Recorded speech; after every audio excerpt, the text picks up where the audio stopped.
Hello everybody, welcome to your Tiamat guide. We're going to be slightly out of the alphabetical order here because I wanted to get around to Tiamat and Gilgamesh.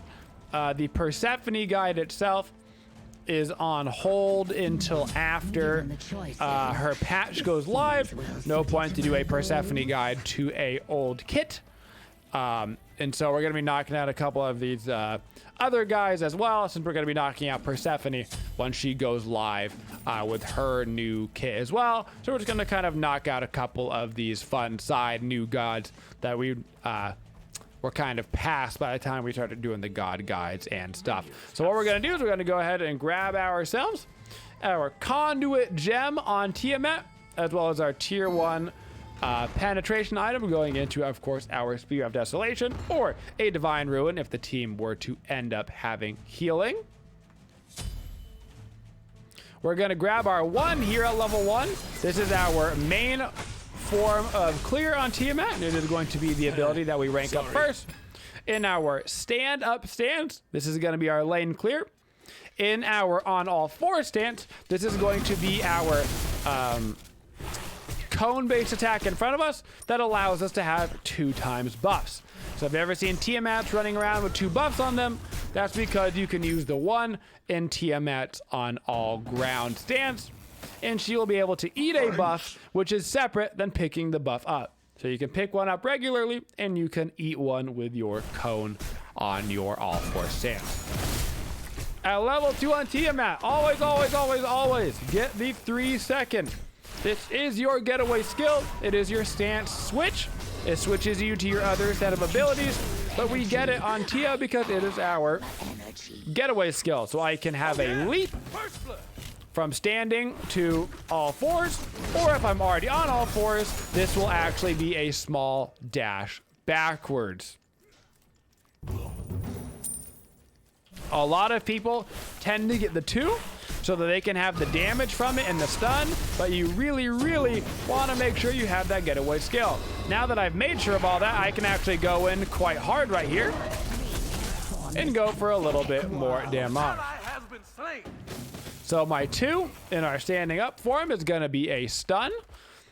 It's going to hit twice, and if they are in the small location in the middle, they will go ahead and get stunned.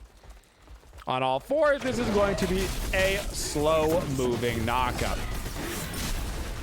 So I'm going to channel my 1 right here, looking for the rise and get a little damage off. Hit him with the middle part of that 2, and that's going to be enough damage to go ahead and bring him down. Your left tower is under attack. Gonna walk over to my red buff as it is starting to respawn, and at level 5 we're gonna put a point into our 5. Our ultimate on Tiamat has 3 different things that it can do. If we ulti 1, that is the one we're gonna be using the most often. It is going to summon a bunch of minions that walk down the lane. They can go down any lane. They'll go down left, middle, or right. It just depends on where you summon them. They go to the closest lane. If we ulti 2, we are going to summon a Minotaur. This is probably the one that we use the second most often. It is going to slow down an enemy that it hits and do some damage. And then finally, if we ulti 3, it is going to summon our Tornado Sun, which is a slow damage kind of over time that will chase people around. And at the end of the tornado, if they're inside it, it will knock them up. But it is pretty slow. We use that when people are stuck in very tight corridors, or if they're going to be CC'd for a very long time. So right now I got my ulti, so I go ulti and then I click 1, and now I'm going to have a pool of minions. Those minions can get canceled if somebody walks up and steps on top of it. So you want to summon it in a place that an enemy won't be able to walk right over on top of. Otherwise they will cancel the rest of however many minions you had left to be summoned.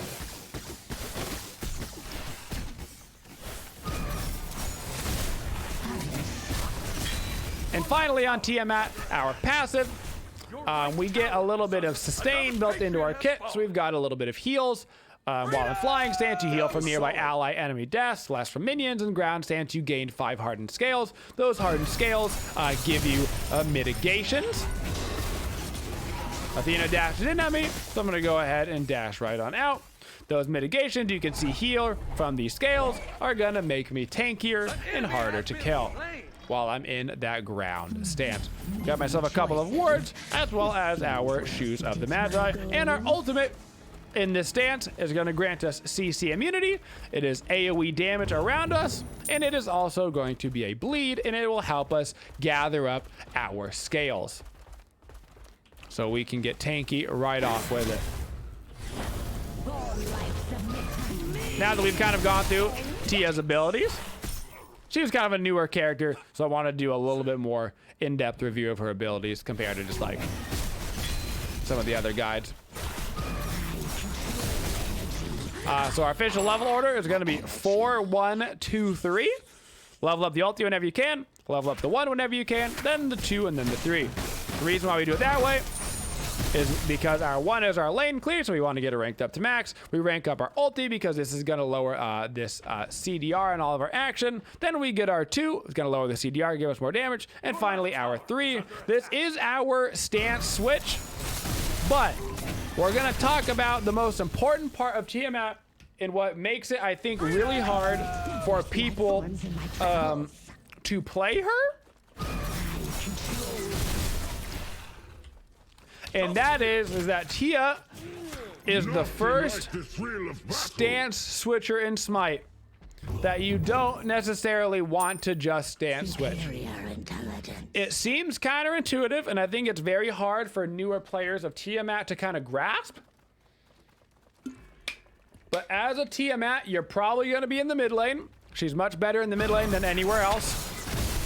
She used to be pretty good over in solo, but they had that change where they kind of nerfed some of the items and how she could build in order to get her mitigations. So she's much more in the mid lane. The reason why you do not use your stance switch as often is because your stance switch is your movement ability, right? If you use this movement ability, they know it's down for X amount of time and that you are kind of a free kill, so to speak. Especially if you're going from on all fours to standing up. When you're jumping down into all fours, you actually get pretty tanky because we're going to transition our passive over to those hardened scales. So we're a little bit harder to kill. But when we go from on all fours to standing back up, we are an absolute squish fest. Very, very liable to getting dove on and killed. So as a general rule, I stick to about 90-10. About 90% of the time, you should be in your standing up form using your mage-like abilities. She's not a 50-50 god-like tier where you're going back and forth. She's not like Arthur where you're spamming abilities. You're going to spend most of your time in this form. There is 2 distinct situations where you are going to use your stance switch. 1, simply to get away. You think you're gonna die. You're gonna use your getaway skill as a getaway skill that happens to transition you into your other form. You're not even really caring about the actual transition as much as you're just caring about using your leap. Gonna go ahead and throw down my little Minotaur. That is a Bacchus beads and Athena ulti. I'm pretty safe back here, so I'm just gonna go ahead and chill. Still not even using my stance switch. The other situation that you're gonna use your stance switch is when you're using it aggressively. You're gonna be using it aggressively when you're gonna be able to finish off a kill. You're not just doing it willy-nilly, trying to get damage off. You're in a fight, you're sticking around, you've probably used 2 or 3 rounds of your standing up abilities. You see that there's 2, 3 people, 30% or lower health. That's when it's like, okay, it's time for me to go in. I jump in, I use my next set of abilities. You want to make sure that your ground set of abilities are going to be able to kill whoever you are jumping at. If you're not going to be able to kill them with it, then you probably shouldn't be using it at that time, as a general rule. The target's best be dying when you're going in. Now, Ryzen just used his dash, but he's going to stay pretty far back. If that 2 hits him, I'm going to go in for this and kill him with my ulti. That's the exact situation that you're using it in aggressively. I can see that if I switch stances, I will be able to grab a kill on the Ryzen. I hit him with my stun. That allows me to jump right on in. And then I go ahead and grab the kill. So right there, I did not use my 1 on the red buff. If I would have used my 1 right there on the red buff, it would have cleared it onto the floor. So I'm going to run over here to the speed and use my 1. It's going to drop an additional speed buff onto the ground. And now I also have the speed buff. So if I would have eaten the red buff, it would have given me the red buff from my special. And then it would have dropped an additional red buff down for Ares. But then I would not have been able to go do the same thing on speed because I would have had to pick up speed raw. Early on in the game, if you ever get an opportunity to get over to the blue buff, having the blue buff and the red buff is a really strong combo early. So my team's kind of getting rotated on over here. So I'm going to call for a gank. Looks like they're coming underneath. Pocket's going to get some good damage on me. I got to pop my beads. Going to use my dash to go ahead and get away. Follow up with a knockup right after. Use my ulti to get some of those hardened shells going. And then I'm just going to completely go ahead and back it up. Gonna work on a third item, going into the Rod Up to Hootie. Pretty standard mage build here. Gonna make sure I use my back step and throw down a wave of minions to start spawning so I can start waiting on my cooldown.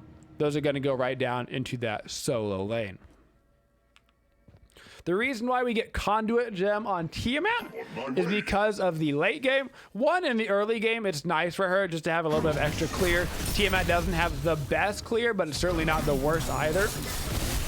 So a little Conduit Gem helps you clear in the early game, but more importantly, when you get to the late game, you're going to be able to get a Gem of Focus. And Gem of Focus is crazy good on gods with multiple abilities. It's going to give you that mitigation, the movement speed, the power increase.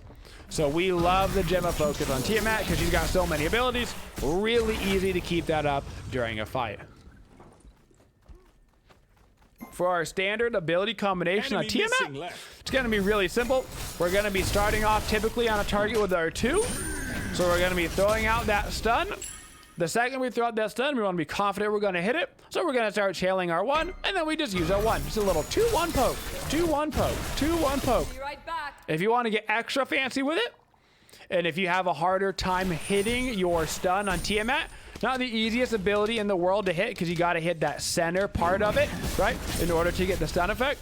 What you can do is you can throw out your Minotaur. Your Minotaur will go ahead and slow the target, makes it just a little bit easier. A little bit easier for you to go ahead and hit, so you can Minotaur, then use your stun, and then follow up with your 1. In general, I am mostly using the Tia ultimate to spawn those minions, just because of how efficient they are at pushing down those lanes. But if you want to go for the full-fledged combat, it's probably going to be Minotaur and a stun into 1. Then I'm not going to switch over and use any of my other set of abilities unless I can go ahead and grab the kill. When I do switch over to the next set of abilities,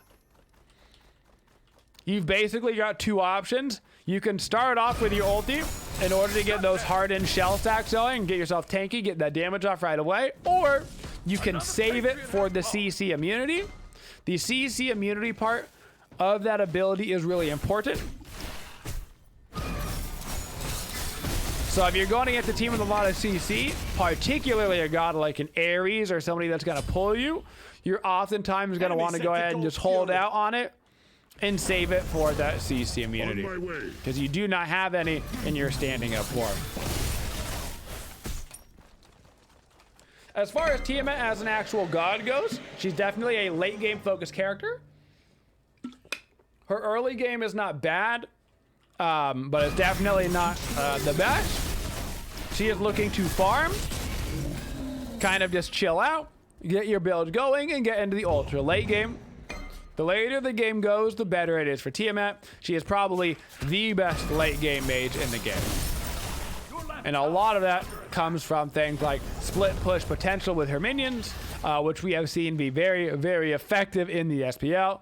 The games that we have seen Tiamat not be effective in the SPL, games that have been going a lot faster, games that have been ending quicker, games that we have been seeing her more efficient, games that are going longer, games that are a little bit more slower paced, allows her to get into that full build, allow those minions to split push on the opposite side of the fire giant.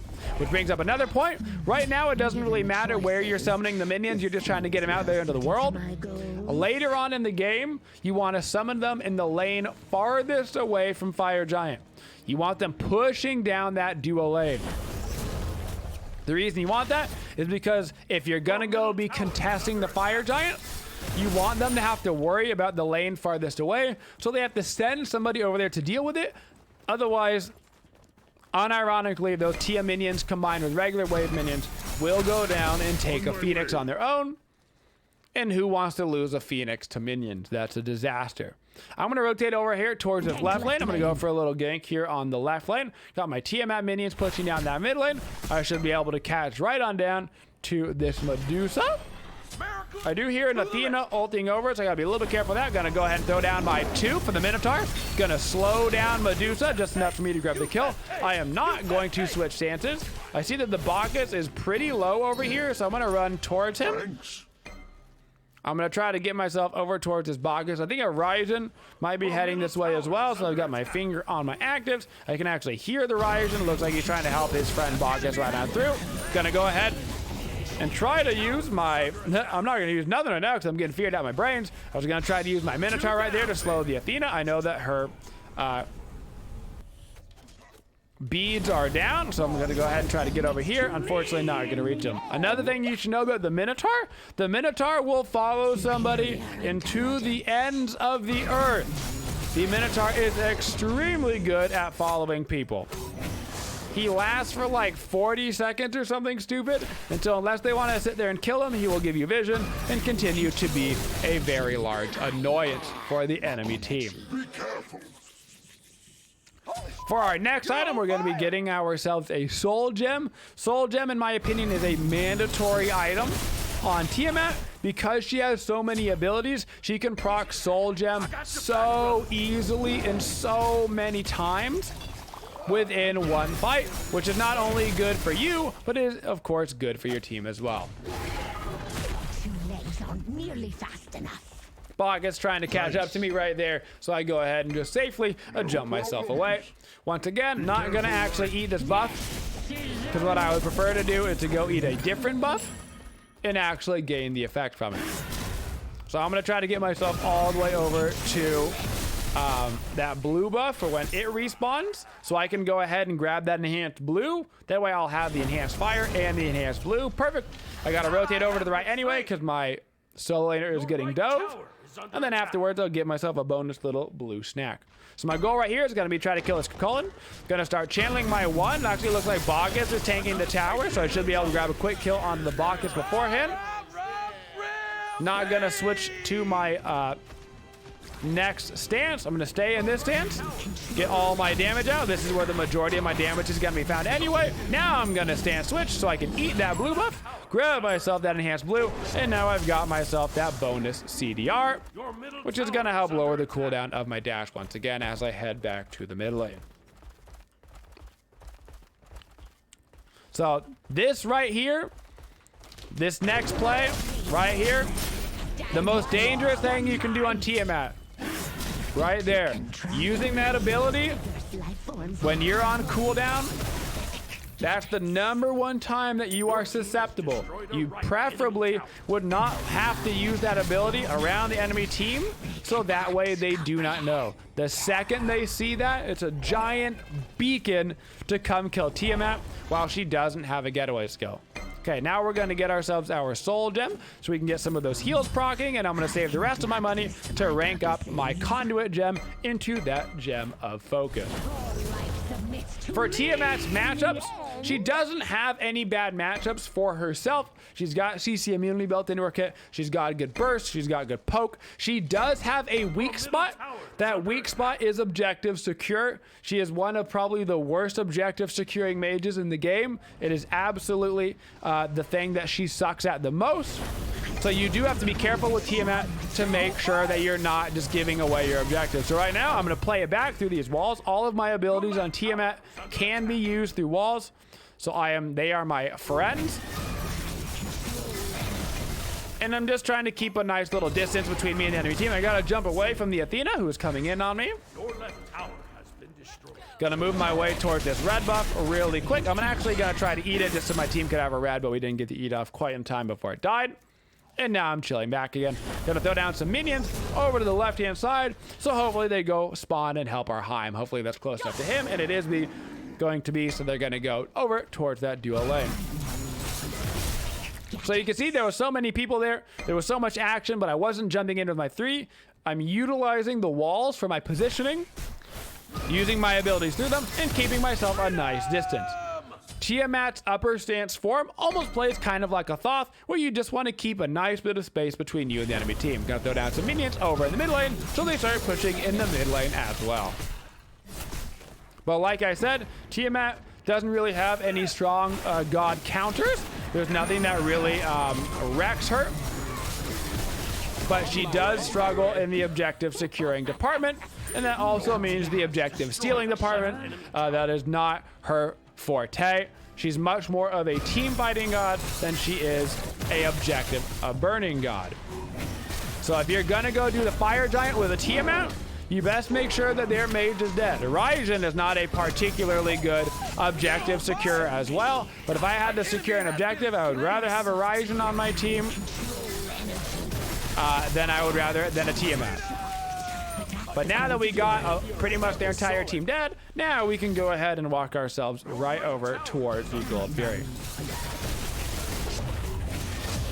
I can also go ahead and back up, finish up my Gem of Focus, which is really when Tiamat starts to come online. Once you get that starter item finished, buy a sentry ward for my team, start moving us over towards that fire giant. My goals. Your right tower has been On destroyed. Tiamat, you're making sure you're always throwing down those minions. It's a little bit tedious, but everywhere you go, you're just throwing down minions. It's gonna help get all of your creeps push up. It's gonna help you get tower damage. And as we get into these ultra late stages of the game, this is when Tiamat starts to get a little overwhelming. So I'm actually gonna start heading myself over towards the dual lane.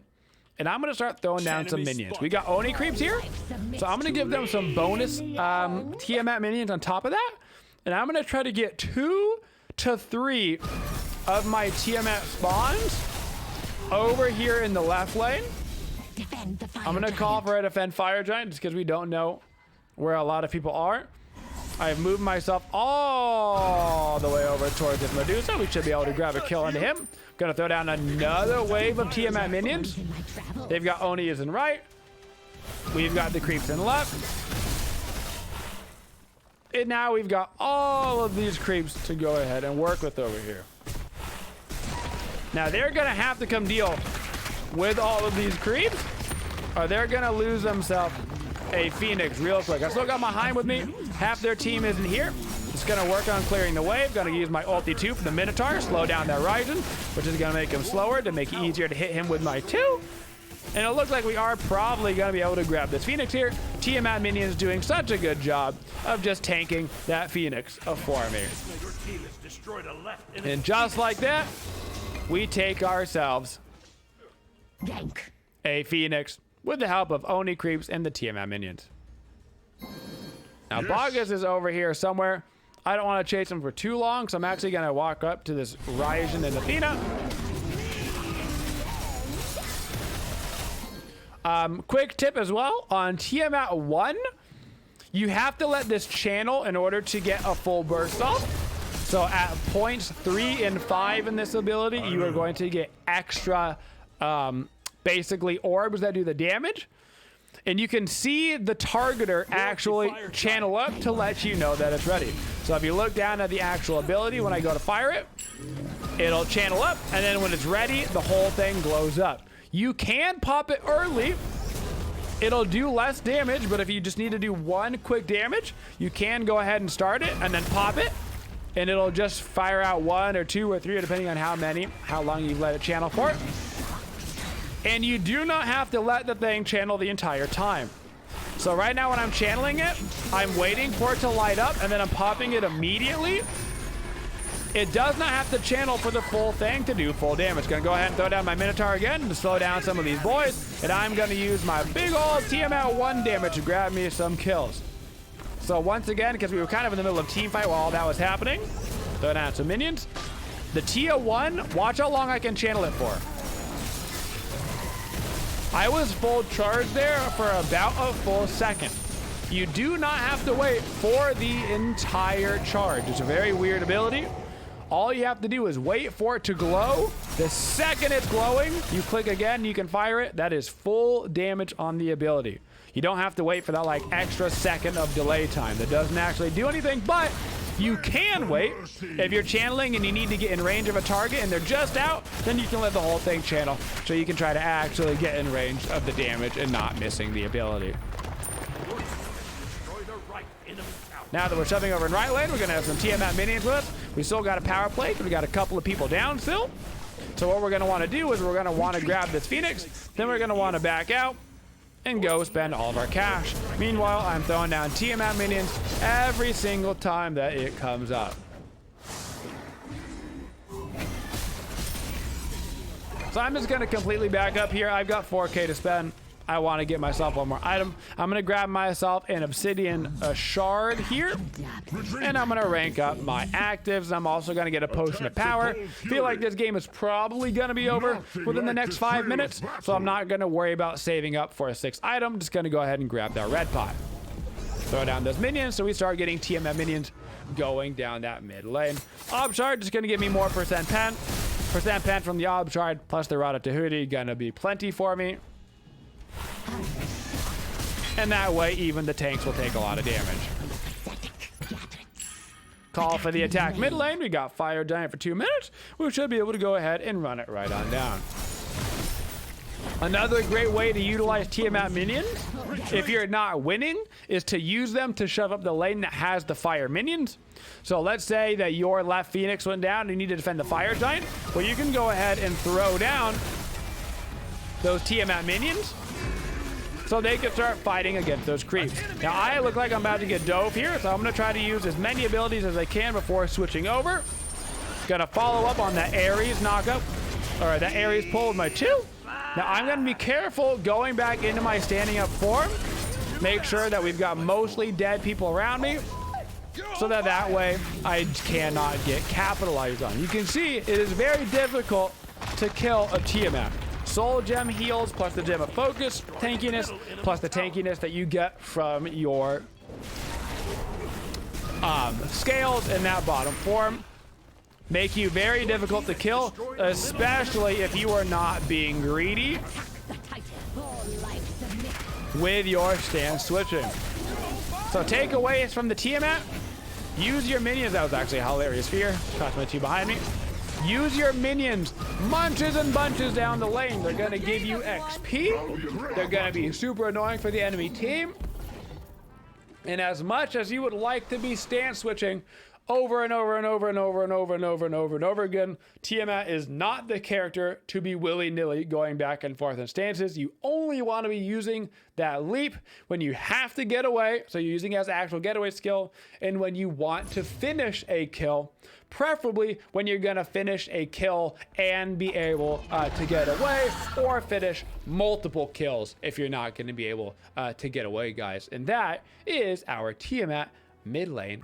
Thank you for supporting the Twitchiest community. If you'd like to see more videos, make sure you subscribe to the channel and always hit that bell for notifications so you don't miss any of the upcoming videos. Thank you for all your support and have a Twitchin' day, y'all.